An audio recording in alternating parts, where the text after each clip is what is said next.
Bonjour, rebonjour à ceux qui étaient connectés ce matin. J'ai le plaisir de modérer cette session de l'après-midi consacrée à la sexualité et à la prévention avec mon amie Daniela Rojas Castro. Calondé Malama ne pourra pas être avec nous et donc c'est Daniela qui a accepté gentiment de la remplacer pour cette session. Nous avons un programme très intéressant avec une seule mini-lecture puisque Jeanne Diao ne pourra pas faire sa mini-lecture également. Donc, nous n'aurons qu'une seule mini-lecture de Daniela Rojas Castro sur l'engagement communautaire en prévention.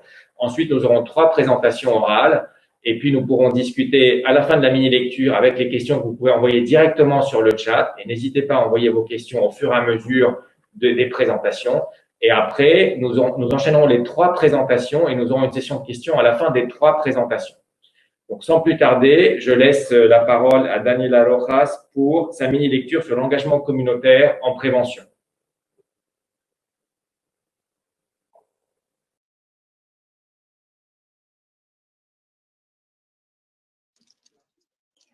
Bonjour à toutes et à tous.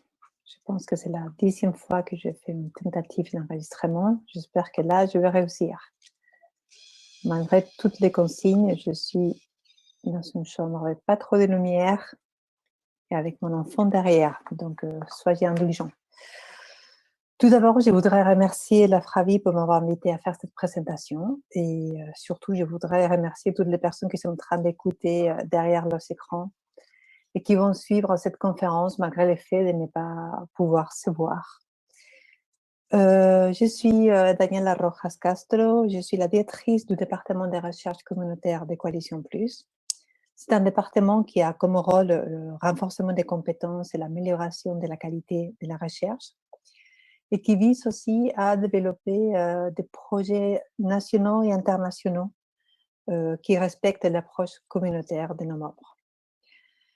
Au cours des prochaines minutes, je vais vous parler d'engagement communautaire et prévention. Il faut dire que cet engagement communautaire peut prendre des formes très différentes, que ce soit par le biais de l'action pure, du plaidoyer ou de la recherche. Mais aujourd'hui, je ferai un peu plus le focus sur les aspects recherche, tout en sachant que ce sont des études qui visent à développer de l'action et du plaidoyer par la suite. Les plans est celui-là. D'abord, je ferai une brève présentation de Coalition Plus. Je reviendrai vers quelques concepts basiques de recherche communautaire. Puis, je vous présenterai des exemples. Mais tout d'abord, d'où je parle. Alors, je travaille à Coalition Plus, qui est une union d'associations de lutte contre le VIH. Elle a été fondée en 2008 par 4 ONG historiques, Aide en France, l'ALCS au Maroc, Arcade Sida au Mali et la Coxida au Québec. Nous avons sans doute un objectif pur de transformation sociale tout en respectant l'approche communautaire et en essayant de renouveler les relations nord-sud. Aujourd'hui, en 2020, on est passé d'être 4 structures à être 16 structures qui sont membres de Coalition Plus. Et il y en a plus de 100 partenaires qui sont dans 52 pays. Donc, comme vous voyez, c'est une grande famille et qui s'organise par des réseaux géographiques, linguistiques ou thématiques. L'idée est de donner plus de force en faisant de plaidoyer, des recherches et de renforcement des capacités régionales et internationales. En ce qui concerne la recherche communautaire, il existe un réseau qui s'appelle Right Plus, qui est formé par des pays de l'Amérique latine et par l'Espagne et le Portugal. Qu'est-ce la recherche communautaire? La plupart d'entre vous font de la recherche communautaire ou ont travaillé avec des structures associatives pour mener la recherche communautaire. Je pense que s'il fallait donner une définition ou s'il fallait identifier quelle est la caractéristique la plus parlant de la recherche communautaire, c'est la question de l'engagement, c'est le fait de compter avec les personnes concernées tout au long du processus de recherche. C'est-à-dire qu'il s'agit d'une recherche qui émane des besoins du terrain et qui doit servir aux personnes qui sont sur le terrain. Et bien évidemment qu'il existe un objectif scientifique dans cette recherche, mais il y a un but donc de transformation sociale. On va mener des études qui visent à changer le monde en quelque sorte, à améliorer la qualité de vie des personnes, à faire que les gens qui sont à risque pour le VIH ne s'infectent pas. Et la méthode pour faire cette recherche, ce sera faire avec. Il s'agit de travailler avec les structures communautaires, avec les acteurs de terrain. Pourquoi les membres de Coalition Plus décident de mener ce type de recherche? C'est parce que d'un côté, on va comprendre mieux ce que les communautés ont besoin, de quoi ils ont besoin. Parce qu'il faut qu'on fasse un exercice de valider ou pas les hypothèses qui ont été construites à partir d'expériences de terrain. Et pour ça, il faut se laisser la place pour éventuellement avoir des résultats qui ne vont pas dans le sens attendu. Elles vont faire de la recherche communautaire aussi parce que ça va permettre d'implémenter des nouvelles actions ou d'améliorer les actions qui sont déjà mises en place.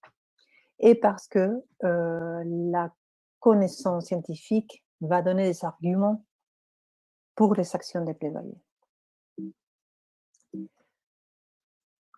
Donc, pour vous donner quelques exemples des recherches communautaires, je voudrais commencer par exemple en parlant de prévenir. Cette étude qu'on mène avec Jean-Michel Molina et Jade Ghosn et Dominique Ostagliola, c'est un cohorte prospectif qui avait comme objectif de réduire les nouvelles infections VIH en Île-de-France. Mais la question qui était importante pour les acteurs d'aide, c'était d'étudier, d'évaluer l'impact de l'accompagnement communautaire sur la rétention dans les projets, sur l'adhésion à la PrEP, sur la relation avec les soignants et sur la vie sexuelle. Parce que ce sera ça, le travail que nous, on devra faire par la suite, une fois l'étude sera finie. C'est de savoir comment on peut faire cet accompagnement communautaire, comment on peut le mettre à l'échelle et comment être sûr que les personnes qui vont être sous PrEP vont avoir une qualité d'accès aux soins, une qualité de prévention qui soit adéquate. Donc, pour cet accompagnement communautaire qu'on avait déjà testé, qu'on avait fait prévenir, on a fait du counseling, bien évidemment, on a délivré des informations, on fait des supports pour l'adhésion à la PrEP, on va donner des outils de réduction des risques. Mais il faut faire tout cela avec, dans le cadre de l'étude pour l'instant. Et là, il y a certains challenges qui vont se mettre en place. Et je voudrais remercier Stéphane Morel de nous avoir prêté ces diapos. Sans doute, un des challenges, c'est la collaboration de très très près avec les équipes médicales, parce qu'il n'y a pas forcément une connaissance sur qu'est-ce que c'est l'accompagnement communautaire et qu'est-ce que cet accompagnement communautaire va apporter. En plus, il y a aussi un challenge géographique, puisque les accompagnateurs doivent intervenir dans différents sites qui sont très éloignés géographiquement dans une même journée. Et donc, pour favoriser l'implémentation de l'accompagnement communautaire, il y a eu quelques solutions qui ont été promues, comme l'amélioration de la communication sur les rôles et les processus de cet accompagnement, et favoriser le fait qu'un même accompagnateur soit dans chaque site d'études pour créer la confiance avec les personnels soignants et faire de la médiation avec les équipes médicales. Je ne vais pas m'attarder dans les projets que je vais vous présenter sur les aspects plus scientifiques. Je préfère vous montrer plus quels sont les enjeux qui vont apparaître, émerger le petit problème et les solutions qu'on va trouver pour travailler mieux ensemble. Une autre étude qu'on pourrait citer, ce sont les enquêtes EMIS et LAMIS. Vous le savez tous, j'imagine, ce sont des enquêtes qui ont été menées sur Internet auprès de HSH pour obtenir des informations comparables sur l'Europe, puis après sur l'Amérique latine. Ce qui est intéressant dans ces enquêtes, c'est que il y a un partenariat vraiment idéal avec Santé publique France pour la réalisation du rapport national des données et pour les plans d'analyse.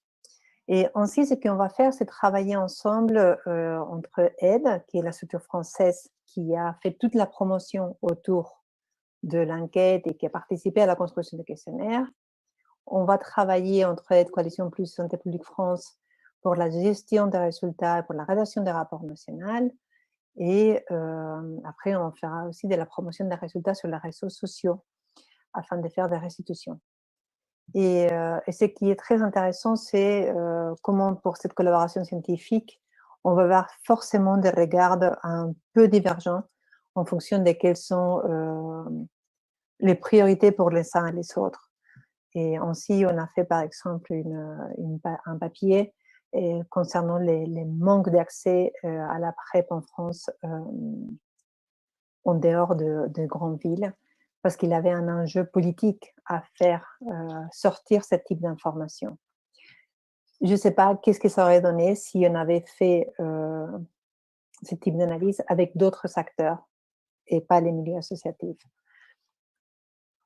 Après, ici, vous trouverez un exemple d'une étude menée par les collègues de Quimirina en Équateur, où on a une prévalence assez élevée de VIH chez les HSH. Et ce qu'on a fait, justement, dans ce travail qu'on essaye de mener à Coalition Plus, c'était que l'enquête Flash PrEP in Europe, qui avait permis de donner des données en France et en Europe pour favoriser l'accès à la PrEP, pour faire du plaidoyer, pour évaluer la PrEP informelle, etc., a été récupérée par l'Équateur, a été adaptée à leur contexte, puis ils ont rajouté un volet qualitatif. C'est une façon d'optimiser les moyens qui va être extrêmement utile. Je pense que dans les milieux associatifs, on ne peut pas se permettre de ne pas optimiser ces ressources-là parce que les équipes de recherche sont toujours très, très petites. Donc, voici les résultats. On a trouvé qu'il avait une très, très faible connaissance de la PrEP. En revanche, il avait quand même des pourcentages importants des gens, enfin importants relativement, des personnes qui prenaient la PrEP informellement. Pour se souvenir, l'Équateur était un des sites de l'étude IPREX, donc ça peut expliquer cette PrEP informelle. Et on voyait des pourcentages assez intéressants d'intérêt et d'intention de prendre la PrEP. Ces résultats ont permis par la suite de négocier avec le ministère de la Santé sur la délivrance de la PrEP au sein de cette structure. Et c'est justement ce type de choses que nous, on va chercher. Ici, vous trouverez quelques exemples d'études réalisées par Fondation Huésped, qui est une structure argentine. C'est une structure qui fait beaucoup d'études cliniques, mais cependant, ils ont souhaité mieux travailler avec la population de HSH et des femmes trans. Et ils ont fait un très bel enchaînement, un très beau enchaînement d'études. Donc, tout d'abord, ils ont fait une étude qualitative pour évaluer quels étaient les besoins de ces populations et comment les populations, qu'est-ce que les populations demandaient comme service et quelle forme de service. Aussi, on a vu qu'ils préféraient les dépistages à domicile, qu'ils préféraient des équipes multidisciplinaires et pas seulement médicales, qu'ils voulaient que la prise de rendez-vous soit simple et surtout les besoins de travailler avec des pairs navigateurs. Donc, une fois on a eu cette information auprès des femmes trans, ils ont réalisé une autre étude pour faire des dépistages communautaires auprès de cette population en suivant les indications de cette première étude. Puis après, ils sont allés un peu plus loin et ils ont réalisé un dépistage rapide de VIH et syphilis. Et voici une autre étude que je trouve particulièrement passionnante. Il s'agit de TB-Check à Bucarest. C'est une étude réalisée par les collègues de Arras en Roumanie. Et c'était lié à la tuberculose. Donc, il y a eu une outbreak de tuberculose. Et le Fonds mondial a donné des fonds pour favoriser le linkage to care des patients.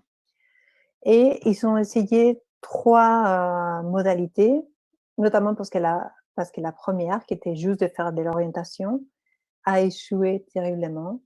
Donc, ils se sont dit, bon, peut-être qu'il faut faire aussi un accompagnement. Donc, ils ont fait l'orientation plus accompagnement. Bah, aussi, ça a échoué. Donc, finalement, ils ont décidé de faire l'orientation et de donner un peu d'argent. Et ce qu'on a appris a posteriori, c'est que notamment cet argent était utilisé pour prendre des douches. Parce que les principaux obstacles pour aller voir un médecin à l'hôpital, c'était le fait de sentir mal et d'avoir la honte de sentir mal. Ce sont typiquement, à mon avis, les types d'informations qu'on va apprendre grâce à une démarche communautaire. C'est le fait d'être justement à côté de la population, de travailler avec elle chaque jour, qui va nous permettre de faire ressortir ce type de paroles et de pouvoir adapter nos activités pour arriver à notre objectif, qui est prendre soin des gens et de s'assurer que les personnes ont un accès effectif à la santé. Cette étude, vous les connaissez toutes et tous, j'imagine, comme SMPrep. Comme vous le savez, il s'agit de voir la faisabilité et l'acceptabilité d'une offre de soins chaque 3 mois, qui inclut la PrEP. Et ce qui est important du côté plutôt associatif, c'est que cette étude a permis de faire une formation et un suivi régulier avec les pères éducateurs qui ont accompagné les personnes. Formation qui par ailleurs a été réalisée par les anciens accompagnateurs d'Hypergay. On a pu développer des vidéos de présentation de la PrEP. On a développé d'autres outils comme des brochures, des vidéos, des jeux de schémas, etc. Et surtout, on a aussi commencé à faire un renforcement des capacités des pères éducateurs par les biais des conférences scientifiques. Donc là, par exemple, vous trouverez un exemple d'un poster réalisé par les pères éducateurs du projet. On sait qu'il y aura des forces enjeux de plaidoyer pour l'accès à la PrEP une fois ce projet soit finalisé et présente ses résultats. Et voici un dernier exemple d'un projet qui démarre à peine. C'est un projet qui est porté par l'ASS au Maroc, mais dans lequel il participe aussi Arcade Santé Plus au Mali et PILS en île Maurice. Il s'agit, encore une fois, de faire travailler ces 3 volets d'intervention plaidoyer recherche ensemble. Donc, on s'est dit que pour proposer une offre de PrEP chez les femmes, il faut d'abord avoir une certaine évidence qui va nous permettre de savoir quelle sera la meilleure façon de le faire pour chacun de ces contextes. Et pour ce faire, on a constitué des conseils communautaires, justement, qui vont représenter les populations clés du projet et qui vont participer à chaque étape. Par ailleurs, on va aussi impliquer les décideurs politiques et de santé dès le tout début, parce qu'on sait qu'il faudra cette articulation avec les décideurs si on veut que quelque chose après le projet continue. Donc, pour finaliser, Je pense qu'on peut conclure que ce qu'on apprend à partir de toutes ces expériences, c'est que la recherche communautaire va venir aider à identifier les besoins des personnes. Et, euh, et les personnes notamment qui se retrouvent dans ces 10, 19, 27% des personnes qui ne sont pas atteintes par les interventions classiques. La recherche communautaire aussi va améliorer la pertinence et la qualité des données. Et il va aider à mieux comprendre les épidémies locales.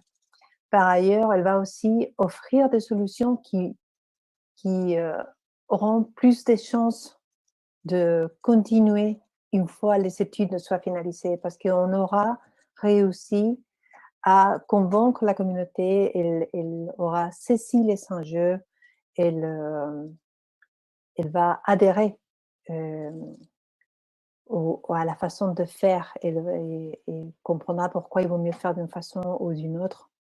Nous, on comprendra mieux comment faire. Et ça, c'est la meilleure façon de faire qu'une activité perdure. Donc, voilà, une invitation pour qu'on continue à travailler ensemble. Et puis, je vous dis à tout de suite pour les questions. Merci beaucoup à tous les membres pour la réalisation de ce projet. Merci aux partenaires scientifiques et aux bailleurs. Et merci à vous de votre attention. Ciao. Merci beaucoup, Daniela, pour cette très belle lecture. Alors, moi, j'ai quelques questions, puis on a aussi des questions des intervenants. Moi, j'avais une question à savoir, est-ce qu'il y a une différence entre les pays pour essayer d'arriver à cette coordination entre les médecins et les chercheurs des sciences sociales et les associatifs? Oui, il y a pas mal de différences parce que l'historique de la recherche communautaire n'est pas les mêmes dans tous les pays. Et parce que les structures ont plus ou moins des ressources pour mettre en place cette recherche communautaire et du coup, la place qu'ils ont pu se faire, elle est différente. Et le but qu'on a justement avec ces laboratoires de recherche communautaire à Coalition Plus, c'est de faire que toutes les structures qui font partie de Coalition puissent justement développer ces partenariats de plus en plus développés et forts avec des médecins comme toi ou des chercheurs en sciences sociales, etc. Et est-ce qu'il y a des pays où il y a des freins en termes réglementaires, par exemple, pour déposer un projet? Est-ce qu'il y a des pays où c'est obligatoirement, ça doit être un médecin? Est-ce que parfois c'est pas forcé? Est-ce que vous avez ce genre de freins réglementaires auxquels parfois vous êtes obligé de faire face? Tout à fait. Il peut y avoir des différences en fonction des pays, aussi en fonction des bailleurs, même parfois français, hein, dans lesquels si une personne n'est pas une statut académique, ne sera pas en capacité de porter le projet en lead, même si éventuellement l'idée du projet émane d'une structure communautaire. Donc c'est quelque chose sur lequel il faut faire du travail. Donc les choses ont encore besoin d'évoluer à ce niveau-là. Et puis une autre question qui était sur, dans beaucoup des études que tu as présentées, il y a des évaluations de la vie sexuelle ou de la qualité de vie sexuelle. Comment vous définissez la vie sexuelle et comment vous évaluez la qualité de la vie sexuelle ou le ressenti des personnes par rapport à la qualité de leur vie sexuelle? En fait, je pense que s'il y a un avantage de cette approche de la recherche communautaire, c'est qu'on va justement partir des besoins des personnes. C'est-à-dire que ce sera à elles de nous dire quels sont les enjeux importants pour leur sexualité. Dans l'Institut communautaire gay au prévenir, par exemple, lors de l'accompagnement, on a beaucoup parlé de la qualité de vie sexuelle et pas seulement des changements de comportement d'un point de vue de santé publique ou avec une compréhension à partir de risques. C'est grâce aux participants qu'on va pouvoir évaluer des questions comme le désir, la qualité, le fait de ne pas avoir une vie sexuelle et quel impact sur la qualité de vie générale, etc. Donc, c'est travailler avec eux pour définir les endpoints et les critères de jugement ou les grilles d'évaluation pour arriver à avoir les bons indicateurs. Exactement. Et pour ne pas laisser de côté ou négliger des aspects fondamentaux pour la vie des personnes concernées. Ok, super.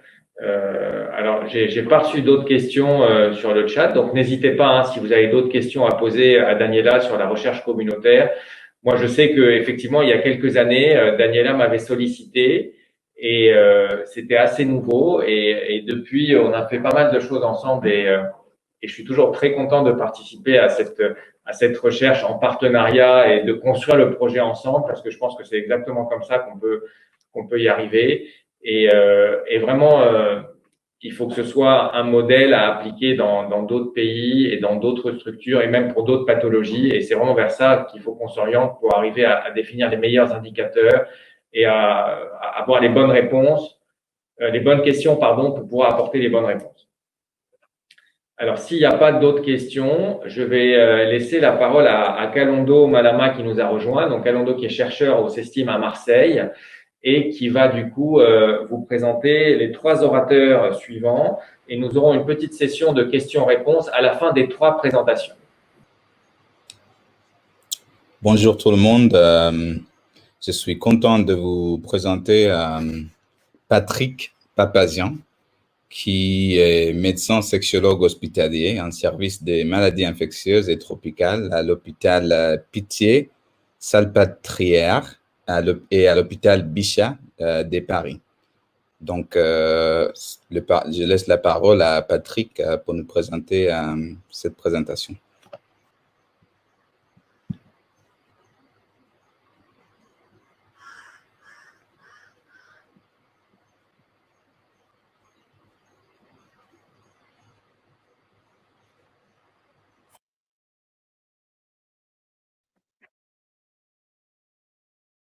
Bonjour à toutes et tous, je suis ravi aujourd'hui de venir vous parler de santé sexuelle au Burundi et plus précisément de l'évaluation de la prise en charge de cette santé sexuelle que nous avons pu faire sur place auprès des soignants et associatifs impliqués dans la lutte contre le VIH.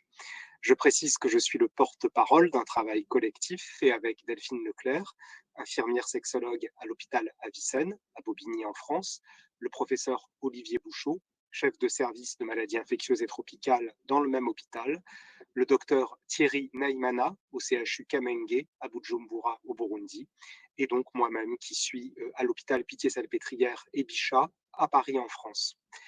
J'aimerais tout d'abord vous raconter un voyage, car les voyages sont devenus une denrée rare de nos jours. En novembre 2019, il y a donc pile 1 an, le professeur Bouchot nous invite très gentiment, Delphine et moi, à donner 2 heures de cours dans le cadre de son diplôme interuniversitaire de prise en charge multidisciplinaire du VIH dans la région des Grands Lacs. Nous voici donc à Bujumbura à parler santé sexuelle, médecine sexuelle, sexologie, peu importe les mots que l'on met derrière ces notions, devant une quarantaine de personnes soignantes, associatives, personnes impliquées dans la lutte contre le VIH. Et là, c'est le point de départ. Ces échanges sont extrêmement nourris, très interactifs, beaucoup de questions, beaucoup d'intérêt de la part des personnes dans la pièce, je crois, et surtout un immense intérêt de notre part à nous d'échanger sur ces sujets-là. Et on se rend compte qu'il y a nécessité de prolonger cet échange. On ne peut pas s'arrêter à 2 heures de cours donnés comme cela et repartir en France. Du coup, nous multiplions les rencontres avec Delphine pendant notre séjour à Bujumbura avec des associatifs et des soignants. Par exemple, à gauche, la Duchesse, une personnalité trans impliquée dans la lutte contre le VIH et qui a fait partie de l'exposition de Coalition Plus. La SOA, une association de lutte contre le VIH avec son équipe que vous pouvez voir au milieu en haut, des soignants du CHU Kamenge qui nous montrent tout ce qui est déjà fait dans le domaine de la santé sexuelle pour les personnes vivant avec le VIH ou pour prévenir la transmission du VIH. Et bien évidemment, à droite, au milieu de la photo, on voit le docteur Thierry Naimana qui a accompli un travail formidable de mise en relation entre nous, équipe française, et les équipes sur place au Burundi. À gauche de cette même photo, vous pouvez voir Elvis Rwamuko, qui fait partie de l'ANSS, l'Association nationale de soutien aux séropositifs, donc au Burundi.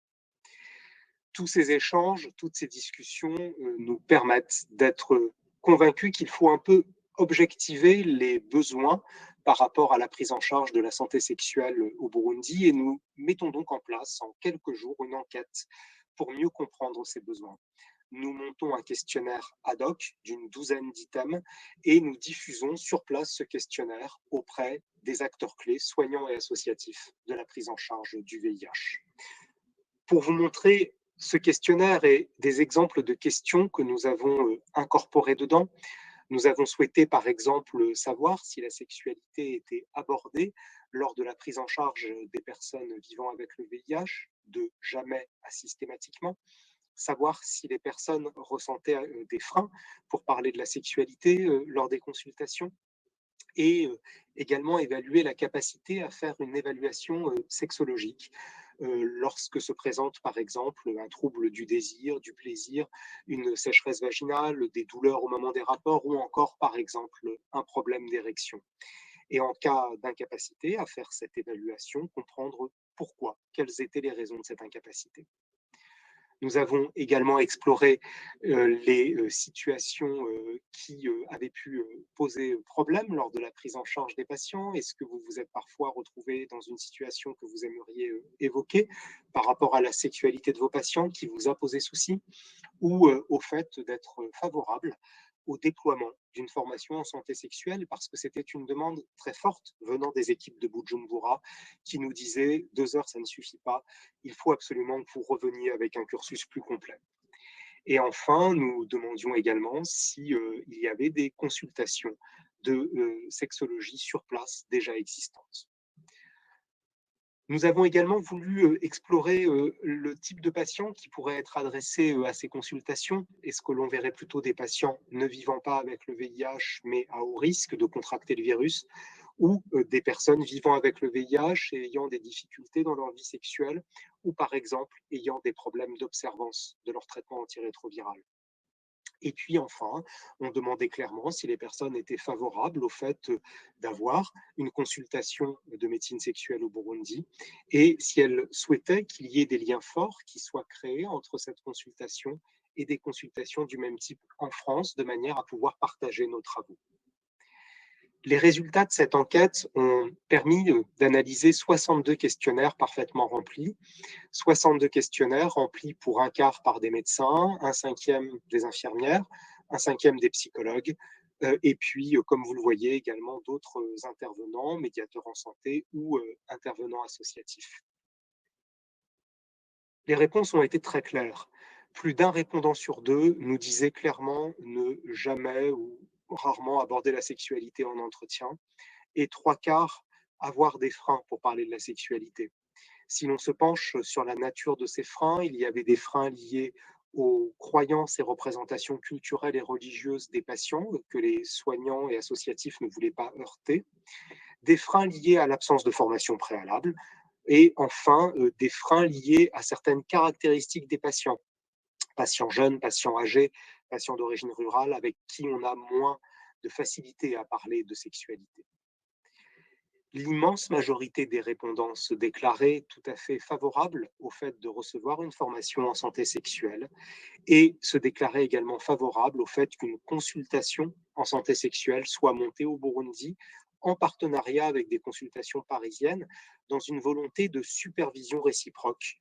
La supervision étant un élément absolument essentiel de la pratique de la médecine sexuelle.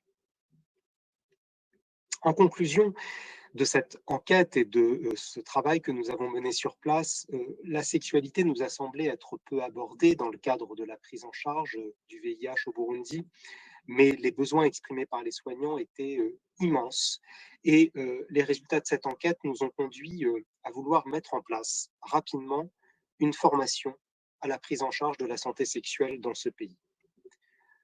Le lien a été maintenu avec les équipes, aussi bien soignantes et associatives, par email, par WhatsApp, et nous interagissons en permanence avec des questions des deux côtés d'ailleurs, qui, par exemple, parfois interrogent le fait que le stérilet puisse être à l'origine d'une baisse du désir, le fait qu'un médicament doit-il être toujours prescrit en cas de dysfonction érectile, ou encore que faire s'il y a des douleurs pendant les rapports sexuels. Et c'est toujours un grand plaisir d'interagir avec les équipes de Bujumbura.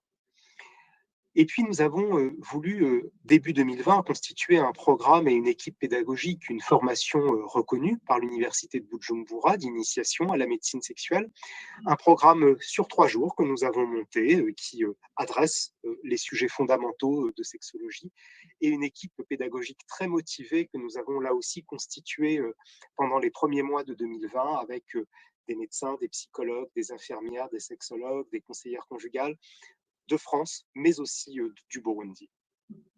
Nous étions donc prêts pour arriver en juin 2020 pour déployer cette formation au nom d'une association que nous avons créée pour l'occasion, pour financer évidemment ce que nous devions faire sur place, association qui s'appelle Sexologie sans frontières. Malheureusement, comme vous le savez, la crise sanitaire a donné un petit coup dans l'aile à nos projets et nous sommes donc en train de réinventer ce projet de Sexologie sans frontières sur un mode distancié, digital, et nous mettons donc en place une e-association. Nous souhaitons également pouvoir travailler avec le Burundi, mais aussi tous les pays intéressés par la médecine sexuelle qui souhaiteraient avoir ces échanges avec la France. Et puis enfin, nous espérons pouvoir très vite nous déplacer de nouveau pour aller rencontrer nos amis au Burundi et dans d'autres pays et mettre en place physiquement ces formations pour prolonger les échanges digitaux que nous pouvons avoir. Voilà qui conclut ce que je souhaitais vous raconter sur notre belle aventure burundaise et sur ces projets. Nous sommes maintenant à l'écoute de vos questions. Très bonne journée à tous.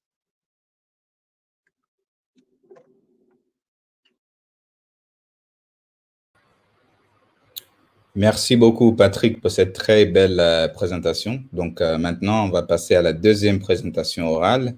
Et l'intervenant est Albert Mivo Ndoubé, qui est sociologue de formation. Il est spécialisé en population et développement, ainsi que dans les suivis et évaluations des projets. Il travaille au Cameroun au sein de l'association Horizon Femmes en qualité de responsable de suivi et d'évaluation. Il est co-auteur de plusieurs publications portant sur les genres, le développement durable et la recherche en sciences sociales, notamment dans le domaine de la santé. Donc, je laisse la parole à Albert.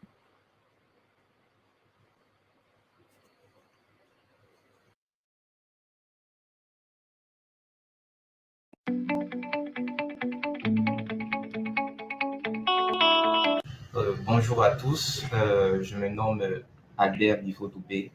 Je suis responsable de suivi et évaluation au sein de l'association Horizon Femmes, Yaoundé au Cameroun. La raison d'être de notre intervention aujourd'hui dans le cadre de cette 10e conférence est notre abstract intitulé « Contribution des travailleuses de sexe à la prévention du VIH au Cameroun, expérience de l'approche client par Horizon Femmes ». Il est à noter que les travailleuses de sexe font partie des populations les plus à risque à l'infection VIH. Une étude réalisée en 2013 au Cameroun a relevé que le taux de séroprévalence était de 35,86% chez cette population, tandis qu'il était de 3,9% chez la population générale. Les clients de travailleuses de sexe constituent ici un tremplin circulaire de l'infection à VIH, car ces derniers se fondent très souvent dans la masse et n'admettent pas toujours d'être des clients. C'est dans cette optique que l'association Horizon Femmes a jugé important d'impliquer les travailleuses de sexe dans la mobilisation de ces clients.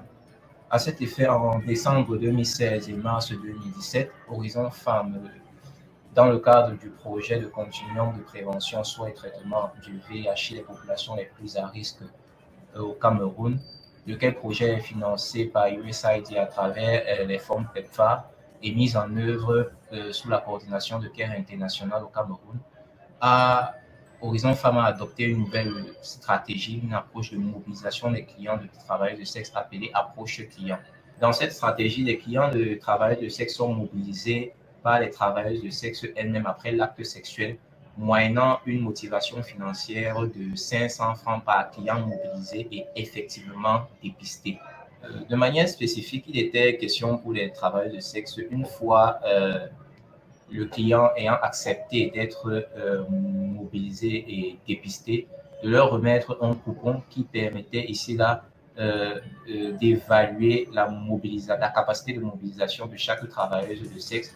Et c'est sur la base de ces différents coupons que les travailleuses de sexe recevaient, après l'activité de testing sur le terrain, leur motivation. Il faut noter que la mise en œuvre de cette stratégie nous a permis de considérablement augmenter nos résultats pour la cible client des travailleuses de sexe.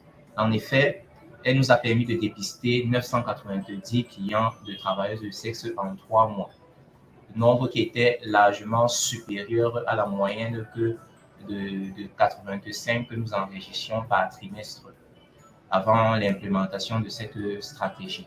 En mars 2018, avec l'appui d'ONU-SIDA, nous avons également implémenté cette stratégie qui nous a permis de dépister dans les villes de Yaoundé, Douala et Bafoussam 650 clients de travailleuses de sexe.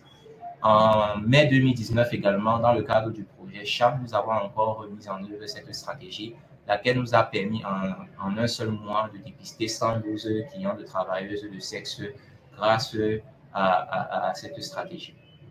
La mise en œuvre de cette stratégie nous a permis également de tirer un certain nombre de leçons, notamment la capacité des travailleuses de sexe à développer des compétences en matière de sensibilisation sur l'importance de connaître son statut VIH, la motivation, n'est-ce pas, de certains clients à se faire dépister, car impressionnés par la qualité du message que transmettaient ces travailleuses de sexe, et l'acceptation du statut sérologique qui demeure un véritable problème auprès des clients des travailleurs de sexe. Mais également, nous avons constaté un faible taux de séropositivité chez ces clients. En mars 2018, dans le cadre de l'expérience avec ONU-SIDA, le taux de séropositivité était de 1,53%. Et en mai 2019, dans le cadre du projet CHAM, il était de 0,89%. La mise en œuvre de cette stratégie, les résultats que nous avons enregistrés et les leçons que nous avons pu tirer de celle-ci nous amènent à recommander que les travailleuses de sexe soient considérées comme des actrices clés dans la mobilisation et la sensibilisation des clients de TS, mais également de leurs partenaires sexuels réguliers, ainsi que de leurs enfants biologiques. Avant de terminer, nous tenons à préciser que cette stratégie ainsi que la présente communication s'inscrit dans le cadre de la mise en œuvre du projet CHAM par Horizon Femmes depuis 2014, lequel projet est financé par l'USAID à travers les fonds PEPFAR et coordonné par Care International Cameroun. In fine, nous remercions le comité d'organisation de AFRAVI pour cette opportunité qui nous a été donnée de partager l'expérience de Horizon Femmes dans le cadre de la lutte contre le VIH. Et nous souhaitons une bonne conférence à tout le monde.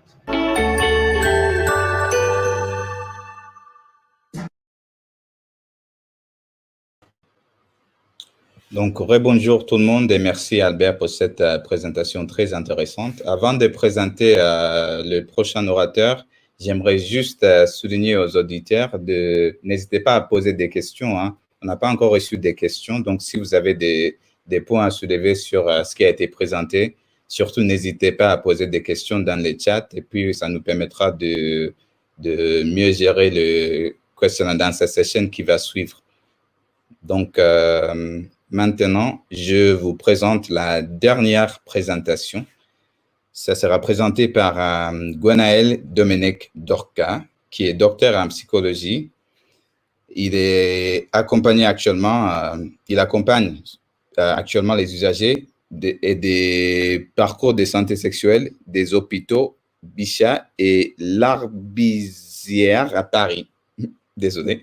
Il est membre fondateur et pilote des formations professionnelles du réseau de santé sexuelle publique. Donc, la parole maintenant à Gwenaël.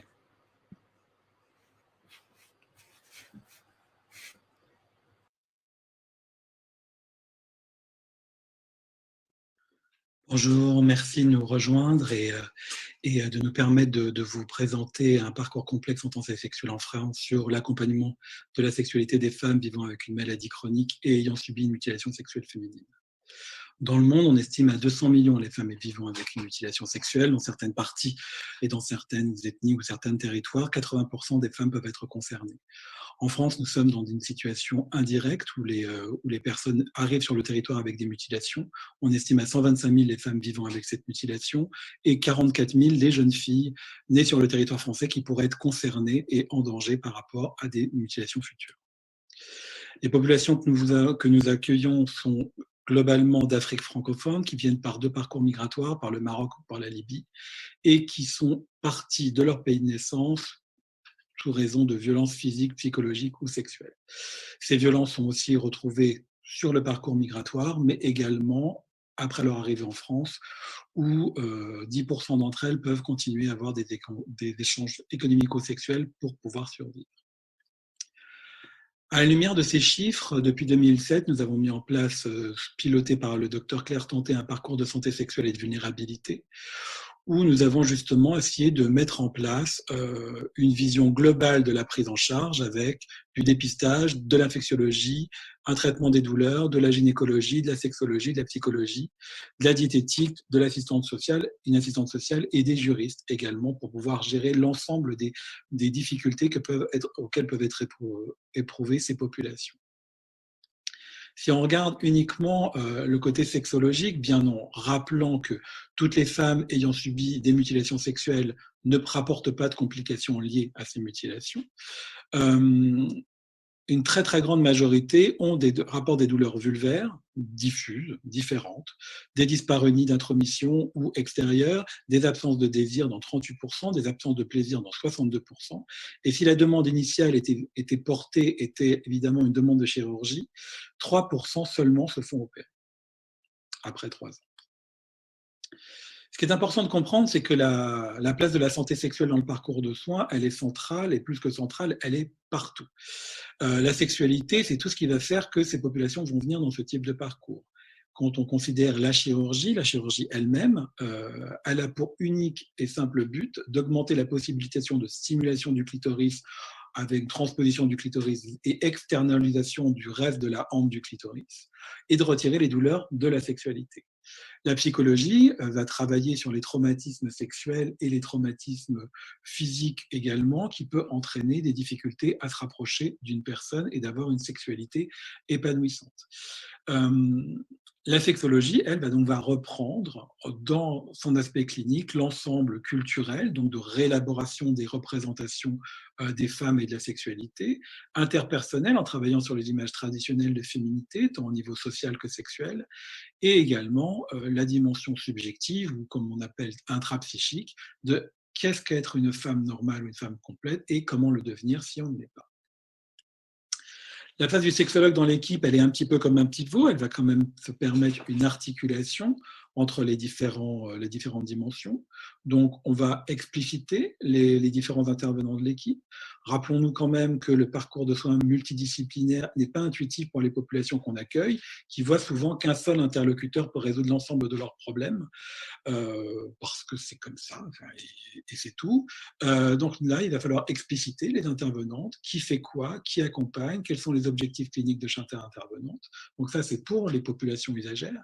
Mais pour l'équipe également, c'est extrêmement important de pouvoir se rappeler quels sont les objectifs qu'on a en commun et qu'on peut tous parler de sexualité, puisque la sexualité en elle-même, on est tous porteurs de ces objectifs, et donc que ça soit en consultation d'infectiologie ou de gynécologie ou de psychologie, on peut parler de sexualité. Et donc, les intervenants peuvent parler de sexualité d'autant plus facilement qu'ils savent que ça va être repris avec d'autres personnes s'ils ne se sentent pas la capacité de pouvoir aller plus loin dans l'accompagnement sur une dimension particulière de la sexualité. Et ça, c'est extrêmement important pour les équipes également. Les méthodes qui vont nous permettre d'avancer là-dedans, dans cette partie de la sexologie, ce sont évidemment les méthodes non directives, puisque c'est ce qui permet le plus facilement la parole des personnes concernées, donc mise en saillance des demandes, entretien non systématique, avec une orientation opportuniste, bien évidemment, c'est-à-dire qu'on va partir de ce que la personne apporte sur le moment et on va essayer de gérer problème par problème. Et parfois, on ne parle pas du tout de sexualité, mais c'est important de construire un état de bien-être global si on veut après pouvoir parler de sexualité et de mettre en place une alliance thérapeutique intéressante. Donc, l'entretien va faire un va-et-vient entre les différentes dimensions de la sexualité culturelle, interindividuelle et évidemment subjective. Donc, il n'y a pas de consultation type, on est vraiment centré sur la personne et sa demande. Donc, concrètement, qu'est-ce qui se passe dans cette consultation? Donc, on va prendre un petit peu plus de temps là-dessus. On va évidemment évaluer et accompagner toutes les dimensions de la sexualité. On va travailler sur le génital, donc la fonction de l'organe, à quoi sert, qu'est-ce qui s'est passé, comment sont intervenues ces mutilations, qu'est-ce qui a été mutilé, qu'est-ce qui a été retiré et qu'est-ce qui reste surtout, puisque malgré la croyance qu'on a retiré le clitoris, on a retiré aux femmes la possibilité d'avoir du désir et du plaisir, on va montrer grâce à un certain nombre d'outils comme par exemple ce que vous voyez là, des vulves en silicone avec un clitoris amovible. On va montrer quelle est la structure du clitoris, comment fonctionne en temps normal, dans le contexte sexuel. Donc il va falloir reprendre toute la fonction de l'organe, reparler des douleurs, des dyspareunies, brûlures, picotements, décharges, etc. Au milieu, toujours, avec la réponse sexuelle physiologique non pathologique, la lubrification, le gonflement, la banalisation. Et vous voyez, même en expliquant dans le cadre de cette présentation, je suis obligé de faire du va-et-vient entre les outils, ce que je dis, les attentes, et ça, c'est à peu près ce qui est typique dans une consultation. C'est-à-dire que voilà, je vais prendre ma vulve en silicone, je vais la montrer, je vais montrer un dessin, on va parler des douleurs, on va revenir sur l'excision, on va parler de la chirurgie, on va parler de ce qui se passe de bien, de l'épanouissement de la personne, de leurs attentes. Et tout ça fait un espèce de tout qu'il faut reprendre petit à petit. Et tout ça se reconstruit, puisque le but de la consultation et de l'accompagnement, c'est aussi de permettre de détricoter les fausses croyances, de mettre en place une pédagogie et de l'information, puisque l'émancipation de la femme, elle passe en premier lieu, à mon sens, par justement une maîtrise de ce qu'est son corps, une maîtrise de ce qui va pouvoir être élaboré autour de ce corps, et justement une maîtrise de sa place de femme et de son identité de femme. Du coup, ce va-et-vient va reprendre toutes ces choses-là petit à petit. Et on va reprendre les choses à la base, hein, évidemment, avec l'hygiène du quotidien, puisqu'on a remarqué que finalement, les lavements intérieurs du vagin et de la vulve sont des choses qu'on n'a pas forcément toujours en discussion, parce que les gens ne discutent pas des choses faciles comme ça. Du coup, on reprend comment vous vous lavez, à quelle fréquence, qu'est-ce que vous mettez à l'intérieur de vagin, qu'est-ce que vous mettez vos ongles, etc. Donc, il faut reprendre les choses à la base, ce qui nous permet aussi de tout réélaborer, tout rendre normal. Montrer des vulves, c'est normal. Mettre la main sur une vulve en silicone ou sur un clitoris et parler de tout et de toute chose en continuant à avoir la main dessus, tout ça est totalement naturel. Et donc, et c'est pour ça que j'aime beaucoup cet outil de la vulve en silicone, parce que justement, ça permet de faire passer un message extrêmement important. Le sexe, c'est très naturel et ça fait partie de notre corps. De voir d'autres vulves en photo, ça montre aussi qu'il n'y en a pas une seule pareille et que la leur, elle est ni belle ni moche, et que quand elles la regarderont, on espère qu'elles le regarderont comme leur main. Leur main, c'est leur main, leur vulve, c'est leur vulve. Donc c'est un peu vers ça qu'on essaye de tendre, et c'est un travail qui peut être rapide, mais qui va surtout au rythme de la personne que l'on accompagne au long de cela. Le but aussi, c'est d'explorer de toute façon le corps. Donc, moi, je les prépare souvent à regarder leur vulve, puis à toucher leur vulve, puis à toucher leur vagin, à essayer de voir où est le clitoris, comment fonctionne le clitoris, etc., etc. Voilà, c'est tout ça pour vous dire que c'est un long chemin et qu'on fait beaucoup de choses, mais qu'en même temps, ça peut être très rapide, puisque nous avons en face de nous des femmes qui ont vécu un certain nombre de choses qui font qu'elles, quand elles ont envie d'avancer, elles avancent. Voilà. Pour conclure très rapidement, comme je vous l'ai dit, c'est super pour les équipes. C'est super pour la liberté que l'on a de parole et de ton avec ces personnes-là, des rencontres absolument merveilleuses. Et pour ces femmes que l'on rencontre et qui sont absolument géniales, travailler sur la motivation de ces femmes à prendre en main leur sexe, l'empowerment de toutes ces femmes dans la formation et la promotion de leur propre santé, mais surtout le bien-être, la santé et leur émancipation. Voilà, et j'en arrêterai là parce que je n'ai plus de temps. Je suis là pour vos questions et j'essaie d'arrêter cette histoire.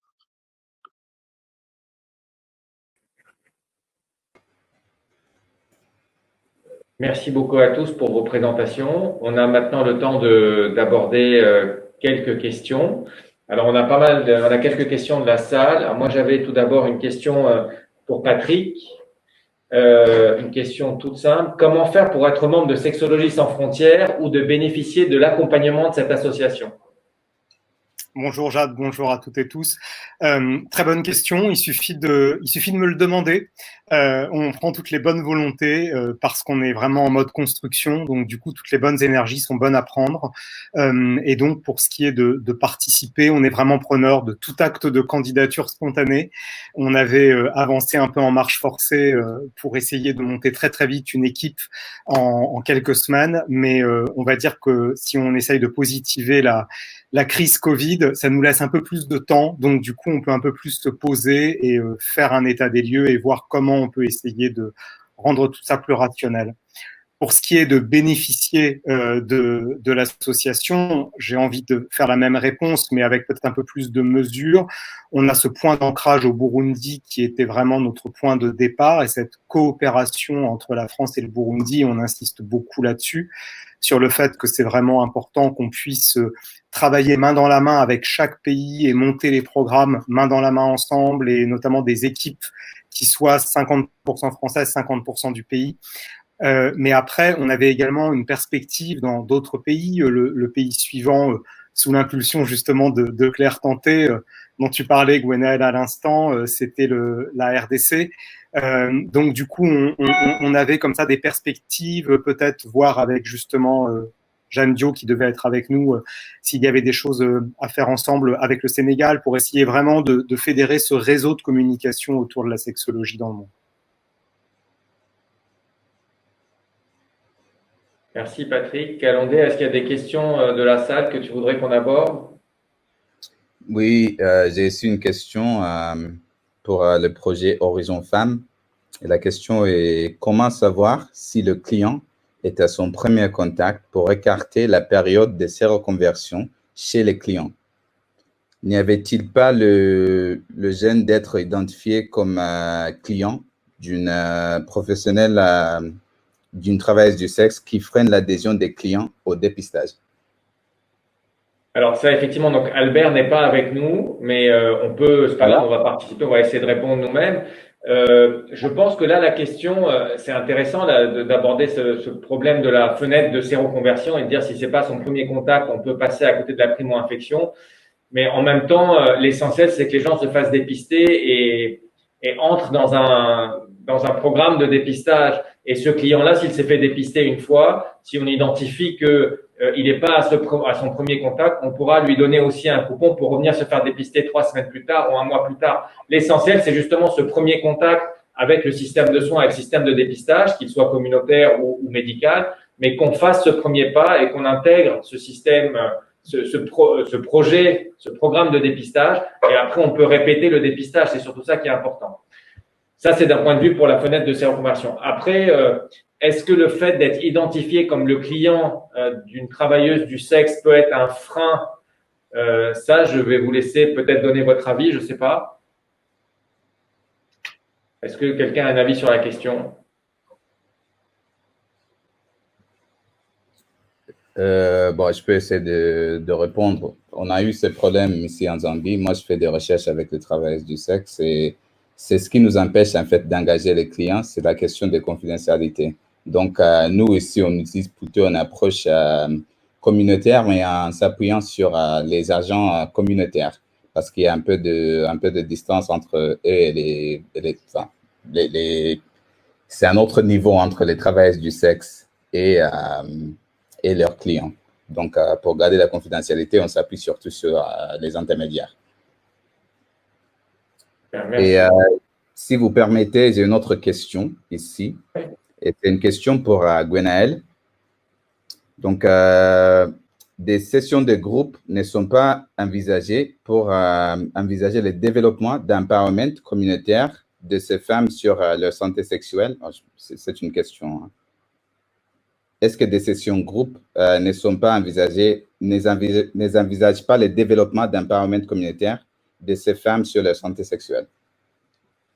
Alors, sur le parcours que je vous ai présenté, qui est le parcours qu'on a mis en place à Paris, on est en train de réfléchir à la mise en place justement de ces groupes-là. Il y a un groupe à Avicenne qui a déjà commencé avec par exemple de la danse et du yoga, du développement personnel.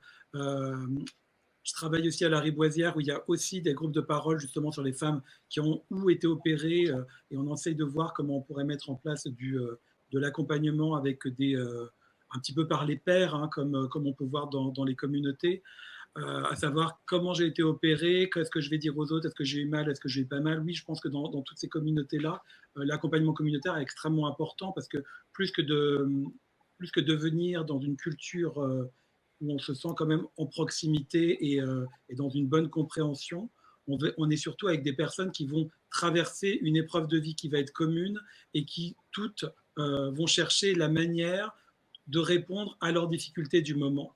Et cette manière-là, elle est vraiment différente par chacune des personnes. C'est-à-dire que certaines personnes vont vouloir se faire opérer, d'autres personnes ne voudront pas se faire opérer, d'autres personnes ont peur de la douleur, certaines personnes ont peur que la douleur qu'il va y avoir pendant l'opération va faire revenir les douleurs qu'ils ont eues avant, lors de l'excision. Donc du coup, c'est vraiment important d'avoir un soutien par les pairs à ces moments-là, et c'est vrai qu'on essaie de le mettre en place le plus souvent possible. D'accord. Une autre petite question ici pour Gwenaël encore. Est-ce que votre posture d'homme est un frein dans votre domaine de recherche? Alors c'est assez drôle parce que quand on parle d'excision et quand je parle d'excision, c'est une question qu'on me pose souvent. Mais les personnes qui excisent ne sont pas des hommes. Les personnes qui excisent sont des femmes. Donc finalement, si on part de cette logique-là, elles devraient avoir plus de difficultés à parler à des femmes plutôt qu'à parler à des hommes qui, eux, ne sont pas du tout dans le rôle de l'excision. Mais avant tout ça, on a une posture de soignant, de toute façon. Moi, j'ai l'impression, quand je leur parle, je ne suis pas vraiment un homme. Je leur montre ma vulve en silicone, je leur montre tout un tas de choses. Et en fait, c'est assez rigolo parce que je n'ai pas l'impression d'être un homme quand je parle de tout ça. Même si je me sers de ma posture d'homme dans d'autres parties de l'accompagnement en sexualité avec d'autres types de personnes, le fait d'être un homme n'est jamais un frein. On est des êtres humains face à des êtres humains qui justement... Moi, je sais ce que c'est que d'être violenté, je sais ce que c'est que d'avoir eu des problèmes sexuels, je sais, même s'ils ne sont pas forcément forts, même s'ils ne sont pas forcément importants, quand on va travailler avec cette subjectivité en nous, dans quoi ça nous parle à nous. Qu'on nous impose nos désirs, qu'on est dans un carcan culturel, c'est ça qu'on va prendre par rapport à nos difficultés et qu'on va pouvoir être en travail avec les personnes. Si on pense que si on est un homme, on ne peut pas parler à des femmes, je pense que ça va être compliqué de parler de sexualité. Merci pour cette très bonne réponse, Gwenaël. Ici, est-ce qu'on a le temps pour des autres questions? Oui, on va laisser Daniela, peut-être qu'il y avait des questions. On a un peu de temps encore, oui. Donc, moi, j'avais une question pour Gwenaël sur est-ce qu'il y a des travaux réalisés avec les partenaires de ces femmes? Est-ce que c'est quelque chose qu'on envisage? Alors nous, on essaie toujours d'inclure de manière parfois indirecte le partenaire de ces femmes. Les partenaires de ces femmes sont toujours extrêmement présents dans les consultations en sexualité. Certaines femmes viennent pour justement des demandes de sexualité avec leur partenaire parce qu'elles ne présentent pas assez de désir, elles n'ont pas assez de plaisir dans leur évaluation à eux, en tout cas ce qu'elles nous rapportent elles, de ce que leur dirait leur partenaire sexuel. Mais je sais que dans les approches communautaires, dans les associations, il y a justement des groupes de parole qui peuvent se monter avec les partenaires des femmes qui ont subi une excision pour justement les accompagner. Mais c'est vrai qu'on accompagne peu, nous, les partenaires sexuels de ces femmes-là. Il m'est arrivé d'avoir une ou deux fois en consultation des époux, parce que c'est rarement les petits copains qu'on a dans ces cas-là, c'est plutôt des époux, enfin, de mon expérience, je ne dis pas que c'est une généralité. Mais en tout cas, oui, on peut les inclure, mais de toute façon, quand on parle de sexualité, on parle de toute façon de quelque chose d'interactif avec le partenaire. Et quand on va parler justement d'exploration du corps et de la personne, on inclut assez rapidement le partenaire dans l'évolution et la compréhension de leur propre sexualité. Parce que le but, c'est d'avoir une sexualité de partage, épanouissement, de jeu, et pas forcément quelque chose qui est justement uniquement en elle. Merci beaucoup. Et je peux continuer avec Oui, Patrick. bien sûr. Moi, j'avais au moins 2 questions et après une de la salle. Donc, ce que je voudrais savoir, c'est parmi les professionnels que vous savez interroger, est-ce qu'il y a eu des personnes qui n'ont pas souhaité répondre à ces questionnaires? Et parce que on pourrait imaginer que des professionnels qui justement refusent de répondre à ces questionnaires peut-être ont plus de problèmes à parler de sexualité avec eux. Est-ce qu'il y a un biais de sélection ou pas? Excusez-moi, Daniela, c'est une question pour moi? Oui. Oui, désolé, parce que la connexion est pas très bonne. Oui, complètement. On a eu des refus. On a eu 3 questionnaires qui ont été renvoyés barrés et avec une justification pour l'un d'entre eux, en disant en effet que la démarche était incomprise pour un des questionnaires, donc qui n'a évidemment pas été exploité. Et la personne qui ne l'a pas du tout fait d'ailleurs de façon anonyme a parfaitement signé, a expliqué. Et elle estimait que ça heurtait ses croyances culturelles par rapport à l'abord de la sexualité. Ce qui a été vraiment super, c'est qu'on a pu en discuter puisque la personne avait signé. Donc, puis c'est un petit monde à bout de jambes, donc on a pu vraiment avoir un échange avec elle. Et elle nous expliquait en fait, et c'est ce qu'on a retrouvé souvent, qu'elle n'était pas gênée pour elle, qu'elle était gênée vis-à-vis de ses patients, en disant je vais heurter mes patients avec ces questions-là, je vais les choquer. Et c'est souvent ce qui revient et ce à quoi on est confronté, c'est qu'on projette souvent beaucoup plus sur les autres des choses qui ne seraient pas entendables, alors qu'au final, pour peu qu'on y mette les formes, la méthode, ça ne s'improvise pas, il y a aussi une façon de le faire, tout peut être entendable, bien sûr, et tout peut être discuté. Mais du coup, c'était assez intéressant de voir qu'il y avait cette barrière-là. Et j'ajouterais, je me permets de le dire en tant que médecin, que ce qu'on a ressenti dans le groupe, c'est que les rares freins qu'on a rencontrés venaient de médecins. Là où en général, les personnes infirmières, psychologues, médiateurs en santé étaient très avides de cette démarche, il y a eu en effet peut-être un d'être convaincu de la démarche et d'être embarqué. Et je vais poser une autre petite question. Patrick, est-ce que vous avez envisagé de faire un peu de qualitatif par la suite? Parce que les informations que vous recueillez là sont super intéressantes, mais ça reste un peu oui, non, je souhaite ou pas. Est-ce que vous avez envisagé d'approfondir un peu plus pour justement pouvoir mettre en place des réponses par la suite? Ah, absolument. En fait, pour ne rien vous cacher, je suis presque gêné de cette enquête qui est quand même qui a été faite à l'arrache, rapidement, dans des conditions un peu en mode commando. On s'est dit, allez hop, il faut qu'on récupère des résultats parce que c'est trop intéressant. C'est clair que un des objectifs était de déployer quelque chose de beaucoup plus complet, de beaucoup plus scientifique, et on a quand même récupéré du qualitatif que j'ai pas eu le temps d'exposer pendant les 10 minutes de présentation, mais on avait pas mal d'annotations, d'explications dans les champs libres, et les personnes se sont beaucoup exprimées. Mais c'est évident qu'on aurait envie d'aller beaucoup plus loin là-dessus parce que y a tellement de retours à collecter dans ce domaine-là que c'est une matière formidable et qui en plus est très précieuse pour nous pour construire le programme pédagogique de l'enseignement qu'on souhaite déployer tous ensemble. Alors, on va rester sur la présentation de Patrick. Juste vous dire qu'on est 95 personnes connectées. Donc, vraiment super. Merci à vous toutes et tous d'être avec nous cet après-midi. Pour Patrick, alors moi, j'avais une question. C'était pour savoir si c'était le même questionnaire pour les soignants et pour les associatifs ou est-ce que c'était des questionnaires différents? C'était absolument le même. Ouais. D'accord. Et puis, il y avait des questions de la salle intéressantes qui demandent si les soignants et les associations auxquelles vous avez posé les questions prenaient en charge des adolescents ou pas, ou que des adultes. Des adolescents, tout à fait, et c'est vraiment une très bonne question parce que ça a été un des premiers points qui a été remonté par les équipes en disant surtout réserver une part importante de l'enseignement aux adolescents, aux jeunes adultes.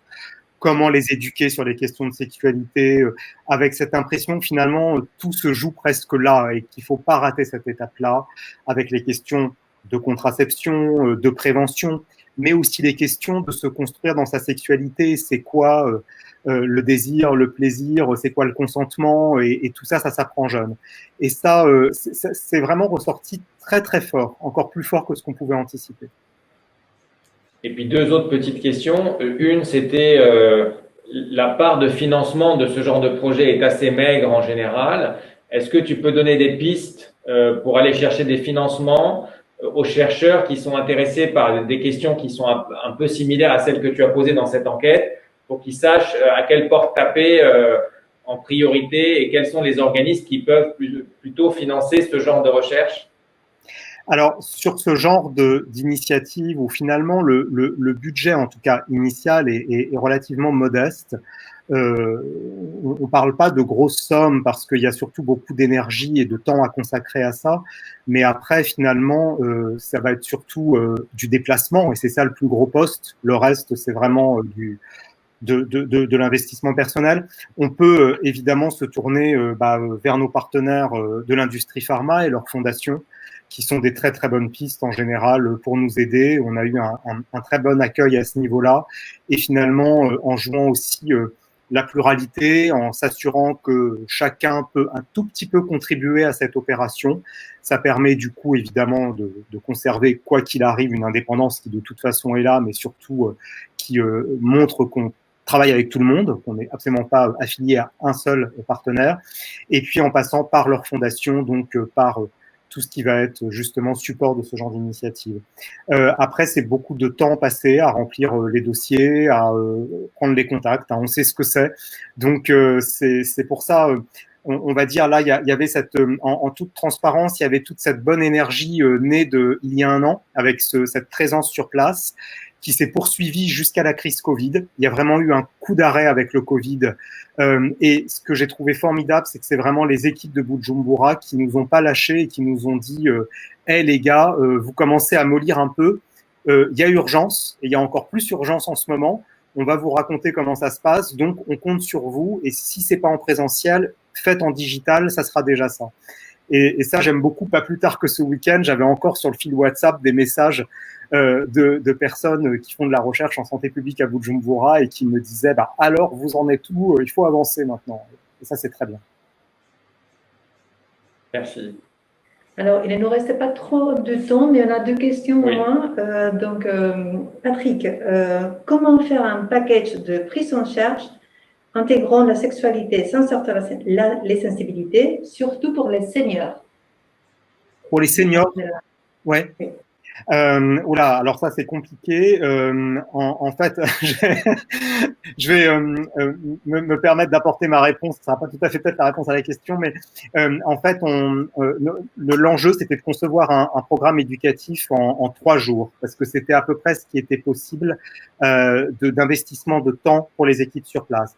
Et donc la question c'était comment en 3 jours vous formez des soignants et des équipes associatives à la sexologie sur tous les sujets, alors que ce soit notamment les jeunes, on vient d'en parler, sur lesquels il fallait mettre l'accent, mais aussi les seniors, mais aussi les différences en termes d'orientation, d'identité sexuelle, les violences sexuelles, etc. Du coup, la réponse qu'on avait apportée en collaboration avec les équipes du Burundi, c'était de dire on va faire moitié de l'enseignement un peu, on va dire, de type universitaire, avec une équipe de tuer. Et puis, on va faire un forum où on va mixer soignants, associatifs, avec un mode débat pour pouvoir favoriser les discussions sur ces sujets-là et finalement que les réponses soient co-construites. Et du coup, on s'était dit, on va organiser ces discussions en fonction de types de population. Alors, bien sûr, sur ce qui va être population homosexuelle, population trans. Vous avez vu la duchesse vraiment qui nous a beaucoup apporté d'enseignement quand on a échangé avec elle, mais aussi population jeune et population plus avancée en âge sur ces sujets-là, pour pouvoir essayer là encore, de construire collectivement des solutions. Alors, il nous reste moins d'1 minute pour une dernière question, une dernière courte question et une courte réponse. Scalondo, à toi. Oui, je vais poser la question à Gwenaëlle. Ça doit être rapide. Donc, la santé sexuelle permet-elle à la femme excisée de se départir de cette sensation de vie gâchée? Oui, complètement. Oui, l'accompagnement fait qu'à la fin, les femmes, d'abord, il y a une émancipation globale de la femme sur la sexualité, mais également toute son identité de femme, puisqu'elle va justement réussir à sortir de là où on l'y a mise, parce qu'elle va reprendre sa vie en main. Et donc, oui, justement, elle n'aura pas une vie gâchée, mais elle a un avenir florissant devant elle, avec des enfants, avec du désir, avec du plaisir, avec plein de possibilités. On est avec des femmes qui sont extrêmement volontaires, qui ont traversé énormément de choses. Elles ont donc des structures et des capacités en elles énormes pour pouvoir avancer. Et oui, oui, c'est un travail qui nous permet d'avoir beaucoup de très, très belles personnes en face de nous qui sont totalement épanouies. Et c'est très, très souvent qu'on les voit très épanouies. Okay. Merci. Merci, Gwenaëlle. Bon, le temps, it's over. Yes. Donc, on va clore cette session. On voudrait, avec Géa Descalandais, vous remercier à tous pour vos présentations. On voudrait surtout remercier les 95 personnes qui nous regardent. Et puis, si vous avez plus de questions, etc., n'hésitez pas à nous contacter par mail les uns et les autres. À bientôt. À très bientôt. Merci. Au revoir.